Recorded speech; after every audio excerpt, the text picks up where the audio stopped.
लिंग पुराण में 7 गलतियां बताई है कंगाल होने की।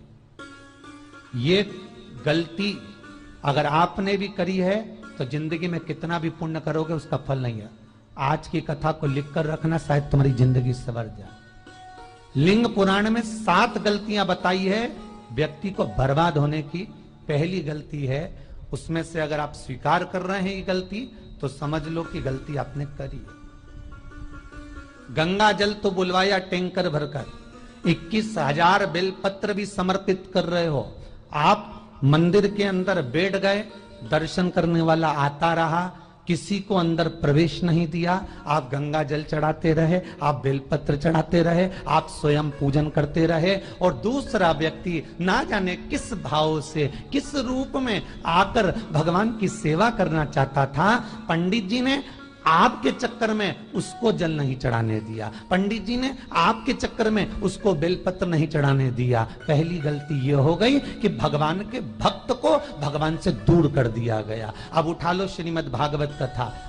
2 देवताओं ने गलती करी थी। एक ब्रह्मा जी ने गलती करी थी कि गाय बछड़ों का हरण कर लिया था। 1 वर्ष होने में 1 दिन था तब ब्रह्मा जी ने गाय बछड़े वापस दिए थे। दूसरी गलती इंद्र ने करी थी, जल वृष्टि करी तब भगवान कृष्ण को गोवर्धन पर्वत उठाना पड़ा। दोनों देवताओं ने गलती करी, पर भगवान कृष्ण ने इंद्र को क्षमा कर दिया पर ब्रह्मा को क्षमा नहीं करा। क्यों नहीं करा? क्योंकि इंद्र को क्षमा इसलिए करा क्योंकि इंद्र ने जब जलवृष्टि करी तो सारे ब्रजवासियों को भगवान के चरणों में लाकर छोड़ दिया। सारे ब्रजवासी गोवर्धन पर्वत के नीचे आकर बैठ गए, भगवान के चरणों में आ गए। और ब्रह्मा ने जो गलती करी वो ऐसी गलती करी कि भगवान से गाय और बछड़ों को दूर कर दिया। जो भगवान से भगत को दूर कर दे उसको शंकर कभी क्षमा नहीं कर सकता। इसलिए बर्बादी का पहला कारण आप भक्त और भगवान में दूरी बना दी। दूसरा कारण, भगवान की जब पूजन कर रहे हो, 21,000 बेलपत्र चढ़ा रहे हो, गंगा का जल चढ़ा रहे हो, चंदन चढ़ा रहे हो, अबीर चढ़ा रहे हो, गुलाल चढ़ा रहे हो, तो तुम्हारे भीतर ये अहंकार, जब तुम पूजन करके उठो तो उठते समय तुम्हारे भीतर अभिमान नहीं होना चाहिए कि मैंने जो अनुष्ठान करा उसके बराबर कोई नहीं कर सकता। तीसरा कारण कहा कि भगवान की सेवा तो आप कर रहे हो, भगवान की चाकरी में तो आप लगे हो, भगवान की आराधना भी कर रहे हो, दिया भी लगा रहे हो, धूप बत्ती भी लगा रहे हो, स्नान भी करा रहे हो, पंचामृत स्नान भी करा रहे हो, सारी पूजन अर्चना सब तुम कर रहे हो। पर हो सकता है इस पूजन अर्चना में आप केवल 3 घंटा पूजन करते हो और बाकी के समय किसी न किसी की जीवात्मा को दुख पहुंचा रहे हो। एक कथा में एक बात कही थी कि भले मंदिर में दिया मत लगाओ, भले मंदिर में जाकर धूप बत्ती मत जलाओ, भले मंदिर में जाकर भोग मत लगाओ, भले मंदिर में जाकर जल मत चढ़ाओ, कुछ मत करो, भले भगवान को नए कपड़े मत पहनाओ, भले तुम्हारी मर्जी पड़े भगवान को भोग मत लगाओ, पर शास्त्र कहता है कुछ मत करो, पर एक काम जरूर करना कि किसी के चेहरे पर प्रसन्नता ला देना तो मंदिर में दिया जलाने के बराबर होगा। किसी के चेहरे पर चमक ला देना, प्रसन्नता ला देना तो अगरबत्ती लगाने के बराबर होगा। किसी गरीबड़े के, किसी दुखी के चेहरे पर अगर तुमने प्रसन्नता ला दी तो वो भगवान को कपड़े पहनाने के बराबर होगा। मालूम पड़े तुम मंदिर में पूरी सब्जी बांटो, मंदिर में भोजन कराओ, मंदिर में सारा पकवान चढ़ाओ, और कोई तुम्हारे कारण अगर दुखी है तो तुम्हें वो सुख का भान नहीं हो सकता। तीसरा कारण है हमारा, वो सुख नहीं मिल सकता। चौथा कारण है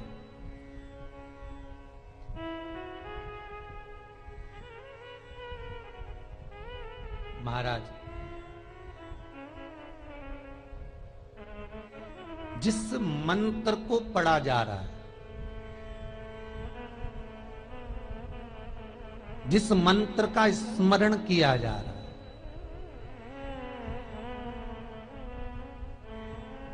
जिस भगवान की माला को हम जप रहे हैं, हम पाठ कर रहे हैं, उसमें त्रुटि।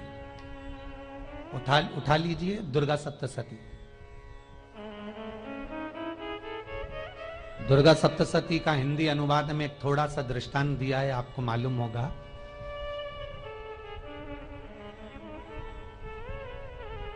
एक जजमान सप्तशती का पाठ कराते थे नवरात्रे में। नवरात्रे पूरे होते थे और उनकी पत्नी मर जाती थी। सप्तशती के अंदर लिखा है, बहुत ध्यान से सुनिएगा। दुर्गा सप्तशती का पाठ कराते थे और पत्नी नवरात्रे के बाद 4 महीना 3 महीने के बाद मर जाती थी।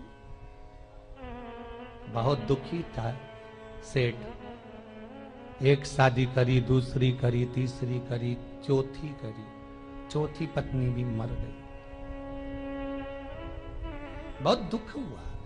आज वो गुरुजी के पास चले गया, गुरुदेव, गुरुजी, गुरुदेव, गुरुदेव। गुरुजी बोले क्या हो गया?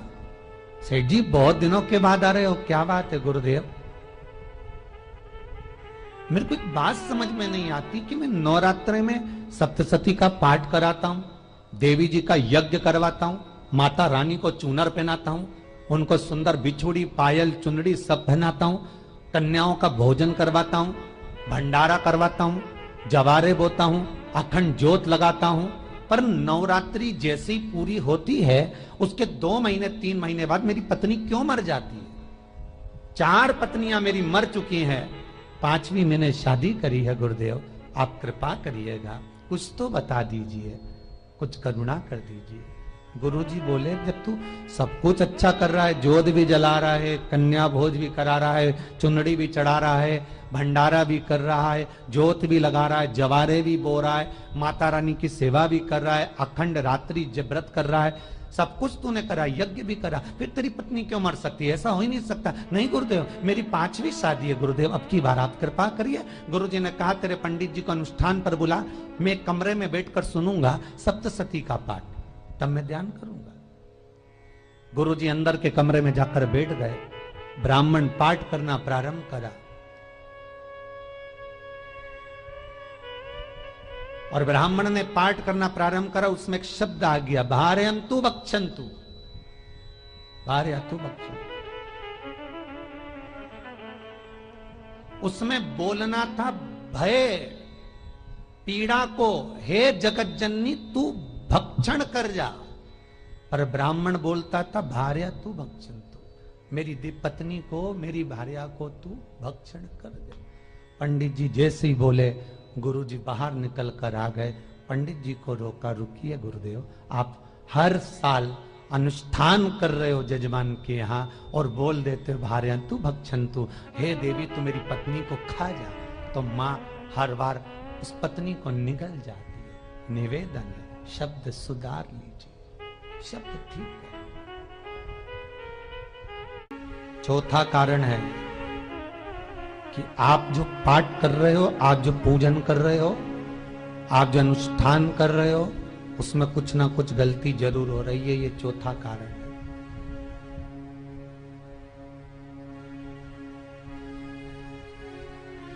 एक बार पूरे घर के लोगों को बिठाओ, अपने घर के लोगों को, मम्मी से पूछना, मम्मी तुम कौन कौन सा पाठ करती हो? एक बार मम्मी से पूछना। फिर एक बार पापा से पूछना, पापा आप कौन कौन सा पाठ करते हैं सुबह?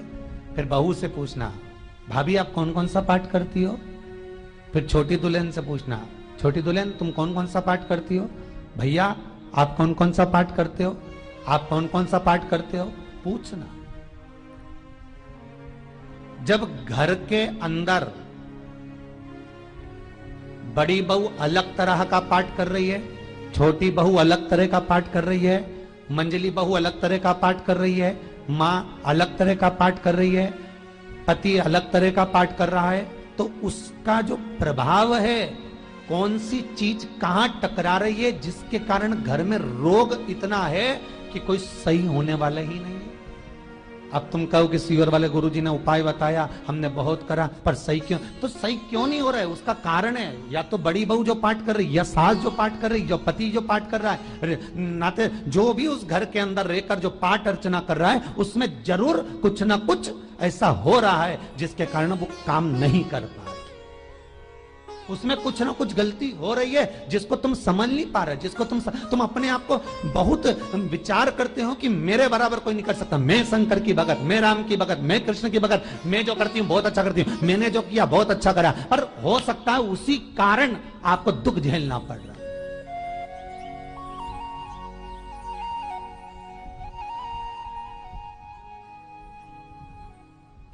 उसी के कारण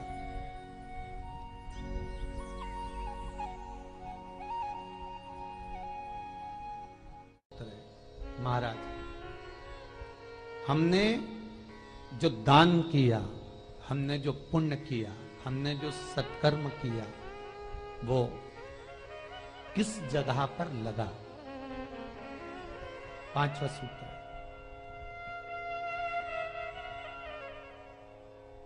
जो आप दान कर रहे हो, जो आप पुण्य कर रहे हो, सत्कर्म कर रहे हो, वो किस जगह पर लगा? ये पांचवा सूत्र। फिर निवेदन करेंगे, गाय, बेटी और लक्ष्मी 50 बार विचार करना, तब किसी को देना। बेटी किसी ऐसे को मत ब्याह देना जो जुआ खेलता हो, मदिरापान करता हो, मांसाहार करता हो, वेश्यावृत्ति करता हो। वो बेटी का सम्मान नहीं करेगा, बेटी रोएगी तो कन्यादान करने वाले को रोना पड़ेगा। दूसरे नंबर पर गौ माता, गाय ऐसे ब्राह्मण को दान मत देना कि ब्राह्मण के घर में खुद रहने की जगह नहीं और गाय को ले जाकर तुमने दे दिया और उस ब्राह्मण ने जब तक दूध दिया बांध कर रखा, एक तगाड़ी बाल्टी साड़ी के चक्कर में ले लिया, सोने के सींग के चक्कर में ले लिया और बाद में वही गाय कसाई के हाथ में बिक गई और कसाई ने काटा तो बद्दुआ तुमको लगी। बेटी, गाय और लक्ष्मी, पैसा भी किसी ऐसे भिखारी के कटोरे में मत दान देना कि जिसने ले जाकर मदिरा पान में लगा दिया, जुए में लगा दिया, वैश्यावृत्ति में लगा दिया। अगर जिस भिखारी के कटोरे में पैसा दिया उसने शाम को ले जाकर मदिरा पान में, जुए में लगा दिया, तो लक्ष्मी रोती है कि तूने मुझे गलत जगह पर दिया है, इसलिए अब तुझे रोना पड़ेगा। तब व्यक्ति को रोना पड़ता है, फिर व्यक्ति रोता है। गाय, बेटी और लक्ष्मी 50 बार विचार करो, क्या सही जगह पर दे रहे हो? और अच्छी जगह पर दोगे तो संपदा भी बढ़ती है, सुख आता है। अगर बेटी सुखी रहेगी तो मायके के लोग सुखी रहेंगे, गौ माता सुखी रहेगी तो संसार सुखी रहेगा। और आपने जो धन दिया, आपने जो पैसा दिया किसी भिखारी के कटोरे में, अगर उसने गलत जगह पर लगाया तो रोना तुमको पड़ेगा। किसी आजकल के भिक्षुकों को अगर रोटी दे दो तो लेते ही नहीं, आटा दो तो नहीं लेते।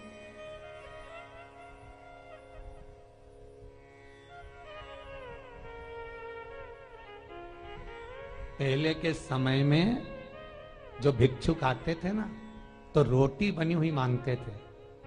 बूढ़ी बूढ़ी माताएं जानती होंगी, चिमटा बजाकर, घुंघरू बजाकर कहते थे भोजन, तो 2 रोटी निकाल कर दे दी जाती थी घर से। लो बाबा, तो माता इतना प्रेम रखती थी, केवल रोटी नहीं देती थी, बाबा बैठो हम सब्जी ला कर देते। इतना प्रेम था बुजुर्ग माताओं का, बैठो। और आज के जमाने में अगर रोटी दे दो तो फेंक दे नली में ले जाके, पैसा चाहिए। क्यों? शाम को पीने के लिए चाहिए ना, मदिरा पान के लिए, मांसाहार के लिए, जुए के लिए, वैश्यावृत्ति के लिए धन चाहिए।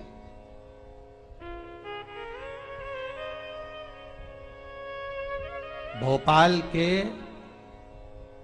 और इंदौर के, इंदौर का राजवाड़ा चौराया और भोपाल का लाल घाटी चौराया, इन दोनों चौराहे पर इतने से बच्चे लोग भीख मांगते हैं और उनकी माताएं और उनके पिता रोड के किनारे पर चिलम लगाते बैठे रहते हैं, पांव लंबे करके पड़े हैं और ये कमा कमा के उनको दे रहे हैं। और धन्य हैं ऐसे लोग जो उनको दान भी दे देते हैं। जिसको जरूरत है उस तक कुछ नहीं पहुंचता। अभी भी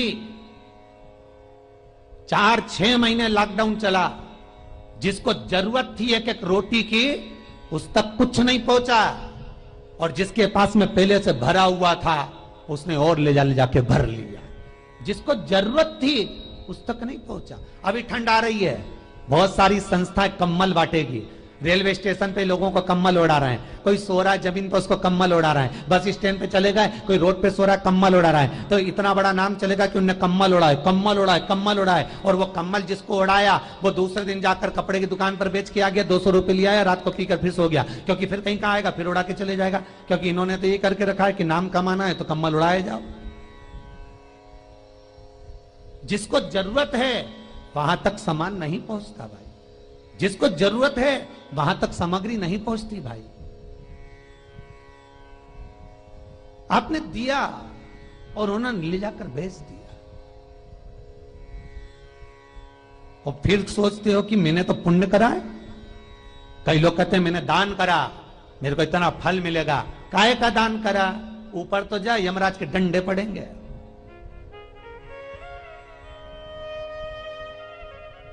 रेल में, ट्रेन में आप बैठ जाओ, रिजर्वेशन कोच में, छोटे छोटे लड़के आते हैं अपना कपड़ा उतारते हैं। सही बोलना रे भाई, जितने लोग टीवी पर कथा सुन रहे हो, छोटे छोटे बच्चे अपना कपड़ा उतारेंगे और पोछा लगाएंगे रेल की बोगी में। जब गवर्नमेंट ने स्वीपर रख रखे हैं तो तुम्हें अंदर आने का किसने कहा? कौन ने कहा कि तुम अपना कपड़ा उतार के पोछा लगाओ? और वो अपने शरीर का कपड़ा उतार कर पोछा लगाता है, आपके आगे हाथ फैलाता है, आप 1-1, 2-2 रुपए दे देते हो। वो अगले स्टेशन पर उतरता है, कोई सूंघने की सामग्री लेता है, सूंघ सूंघ के वो बर्बाद हो जाता है और कहीं कूद कर मर जाता है। उसके मरने में 1 रुपया तुम्हारा भी लगा है, इसलिए नरक तुमको भी भोगना पड़ेगा, क्योंकि उसके मरने में तुमने हेल्प करी है।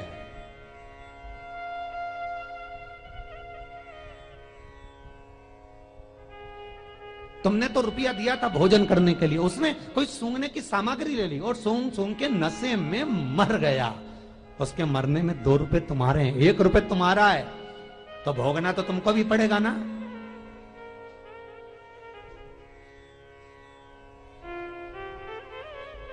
कहीं अच्छी जगह लगाओ, सत्कर्म की ओर लगाओ, तो सुख का आनंद कुछ और ही होगा, सुख का आनंद कुछ और ही प्राप्त होगा। हमारा धर्म, हमारा पुण्य, हमारा सत्कर्म। 5वां कारण अपनी पुस्तिका में लिखकर रखना, तुम्हारे दुख का 5वां कारण क्या है? क्यों तुम करोड़पति से रोड़पति बन गए? तुम्हारे यहां पर 4-4, 5-5 गाड़ी थी, खूब वैभव था, खूब धन था, फैक्ट्रियां चल रही थी, सत्ताएं चल रही थी।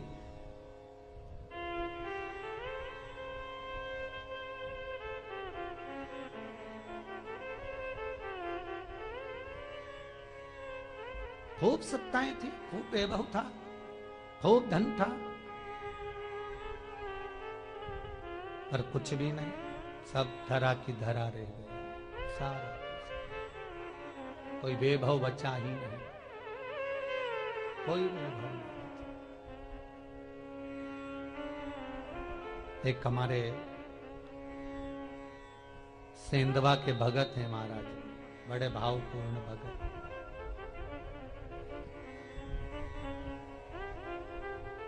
वो कहे गुरुजी हम बड़े दुखी हैं, बड़े कष्ट में।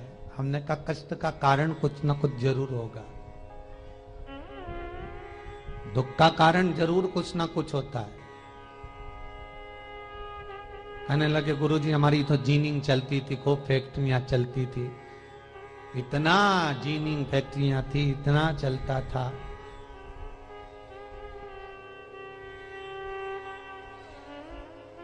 इतनी जीनिंग चलती थी, इतनी फैक्ट्रियां चलती थी, गुरुदेव बहुत दुखी हो गए। हमने कहा दुख का कारण, जो ये 7 कारण है शिव महापुराण के, लिंग पुराण में जो 7 कारण बताए हैं दुख आने के, जब फैक्ट्रियां अच्छी चल रही, जीनिंग अच्छी चल रही, व्यापार अच्छा चल रहा है, तो 7 कारण बताए हैं कि आप उन 7 कारण में से कोई कारण आपके साथ में हुआ है जिसके कारण आप रोड पर आ गए, करोड़पति से रोडपति बन गए।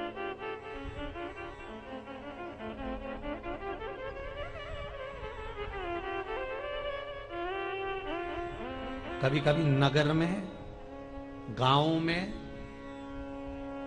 सभी का व्यापार एक साथ समाप्त हो जाता है। कभी कभी गांव में, नगर में सबका व्यापार एक साथ समाप्त हो जाता है, सबका व्यापार एक साथ ही खल्लास हो जाता है, समाप्त, सभी कर्जे में हो जाते हैं। तो समझ लेना कि उस गांव के खेड़े का देव महादेव, उस गांव का खेड़ापति भगवान शंकर, उस गांव का शिव जरूर रुष्ट हुआ है, जरूर रुष्ट हुआ। उसको मनाने का प्रयास करो, जिससे अपनी नगर, अपना गांव फिर उन्नति की सीढ़ी पर चढ़ जाए। पांचवा कारण मंत्र जाप को, अर्थात तुम्हारा फिर निवेदन, गाय, बेटी और लक्ष्मी 50 बार विचार करना, तब देना, नहीं तो मत दे, मत दीजिए।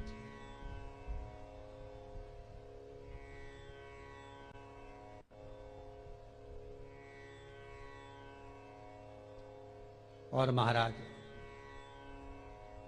भगवान शिव की कथा का छठा कारण बता, हमारे दुख का कारण छठा कारण,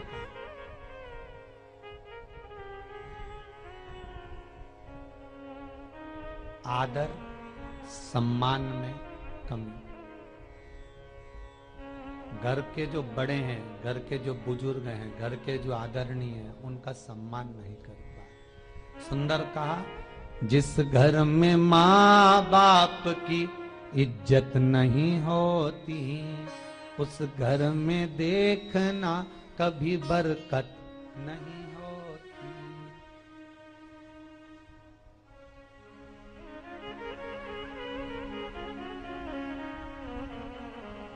छठा कारण है सम्मान, सत्कार, आदर ना होना।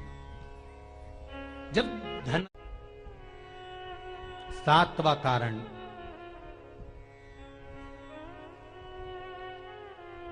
ये अंतिम कारण है। जितने लोग कर्जे में, लदालू में, जितने लोग दुखी हैं, जितने लोग तकलीफ में, आज की कथा को बहुत दिल से सुनना, अपनी गलती को जरूर छांटना।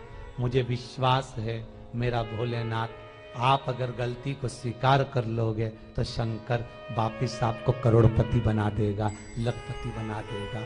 शंकर आपके भंडार फिर भर देगा। 7 कारण में से अपनी गलती को जरूर छांटना साहब कि आपने गलती कौन सी करी, और अपनी गलती को छांट ले, यही सबसे बड़ी बात है ना। लोग सुनने के बाद भी नहीं छाटेंगे, नहीं मैंने तो कुछ करा ही नहीं, मैं तो कुछ कर ही नहीं, बस मैं ही तो है, हरी जगदम्बा वो मैं ही फंसा है बीच में।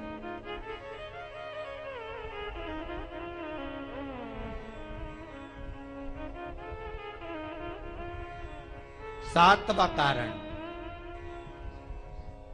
महाराज, किसी का बेकार धन हमारे घर में आ जाना। एक कथा बहुत सुंदर है। एक गांव में एक व्यक्ति रहता था, खूब अच्छी कमाई करता था। पत्नी ने कहा तुम्हारे पास कमाई अच्छी हो रही है तो ये पैसा तो कोई चुरा के ले गया तो पति बोला क्या करना चाहिए, तो एक काम करता हूं, बाजार से कोड़ियां खरीद लेता हूं। कोड़ियां जानते हो, वो ऐसे बच्चे लोग खेलते हैं, कोड़ी खरीद लाता हूं। अब गांव का व्यक्ति रोज कोड़ियां खरीद के लाए, उनके यहाँ बोरे पे बोरे भरा गए, बारदान पर बारदान भरा गए, पूरा कमरा कोड़ियों से भरा गया। एक दिन राजा बीमार पड़ गया। राजा बीमार पड़ा तो राजा को वेदों ने, डॉक्टरों ने कह दिया इसका एक ही इलाज है, कोड़ियां लाई जाए, कोड़ियों को जलाकर राख बनाई जाए, वो राख राजा के शरीर पर मली जाए। राजा के शरीर पर जब राख को मलेंगे तो राजा ठीक हो जाएगा। राजा ने अपने दूतों से कहा जाओ नगर में कोड़ियां देखो। राजभवन में देखा तो कोड़ी नहीं थी, बाजार में देखा तो कोड़ी नहीं थी, सारा मार्केट घूम लिया, चारों तरफ के राज्य देख लिया, कोड़ी नहीं मिली। राजा ने दूतों से पूछा बात क्या है। दूतों ने बाजार वालों से पूछा भैया कोड़ियां क्यों नहीं है। तो बाजार के व्यापारी बोले महाराज सवेरे सवेरे एक गांव का व्यक्ति आता है, सारी कोड़ियां खरीद कर ले जाता। सारी कोड़ियां, हाँ उसका पता दो। दुकान वालों ने पता दिया, वो वहां पहुंच गया, उसको डराया। राजा के दूतों ने, तेरे पास कोड़ियां हैं? हाँ, पर मैंने अपने पैसे से खरीदी है, फ्री की नहीं है, खूब खर्चा कर कर मैंने कोड़ियां जोड़ी हैं। राजा बीमार पड़ा है, कोड़ियां ला के दे। उसने मना करा, दूतों ने डराया, ठीक है लो। उन्होंने बारदान खोल लिया, झोला खोल लिया, बैग खोल लिया। राजा के दूतों ने बैग खोला, वो गांव का व्यक्ति एक थाली में कोड़ियां लाता, उस पर हाथ फेरता और झोले में डालता जाता, फिर भर कर लाता, फिर हाथ फेरता, फिर झोले में डालता। राजा के दूतों ने कहा, एक बार में पूरा बारदान उठाकर क्यों नहीं दे देता, ये बार बार हाथ क्यों फेर रहा है? वो गांव का व्यक्ति बोला, महाराज मैं कोड़ियों को थाली में भरकर हाथ इसलिए फेर रहा हूं, इन कोड़ियों में से मैं वो एक कोड़ी ढूंढ रहा हूं कि ऐसी कौन सी कोड़ी मेरी इन कोड़ियों में आकर मिल गई जो मेरी इतनी सारी कोड़ियों को लेकर जा रही है। बस वो चरित्र याद करना कि एक कोड़ी हमारे घर में कोई ऐसी आ जाती है जो सारी रखी हुई कोड़ी को लेकर चली जाती है। और जिंदगी में घर में धर्म की, पुण्य की, सत्कर्म की एक कोड़ी ऐसी आ जाती है जो शिव महापुराण की कथा करवा देती है। वो कोड़ी को ढूंढना कि वो कोड़ी कौन सी है। जो अच्छा काम करवा रही है अच्छी कोड़ी आई होगी, सत्कर्म करवा रही है अच्छी कोड़ी आई होगी, और मालूम पड़े एक कोड़ी ऐसी आ गई जो डॉक्टरों में भरवा रही है, सारा की सारा धन मेडिकलों में लगवा रही है, पुलिस में लगवा रही है, कहीं गलत जगह पर लगवा रही है, कहीं एक्सीडेंट में लगवा रही है। जो कोड़ी गलत जगह पर धन को लेकर जा रही है, समझ लेना कि वो कोड़ी बेकार आ गई जो सारा का सारा बर्बाद करने में लगी हुई है। उस कोड़ी को पहचानो कि वो कोड़ी कौन सी है। 7वां कारण शिव महापुराण का, लिंग पुराण का लिख कर रखना कि एक कोड़ी ढूंढना कि वो कोड़ी कौन सी घर में आ गई जो हमें बर्बाद कर कर चली गई है। तो कोड़ी को ढूंढिए, वो रुपये को ढूंढिए, वो 1 रुपया कौन सा आ गया, वो धन कौन सा आ गया जो हमें बर्बाद कर गया, कैसा आया।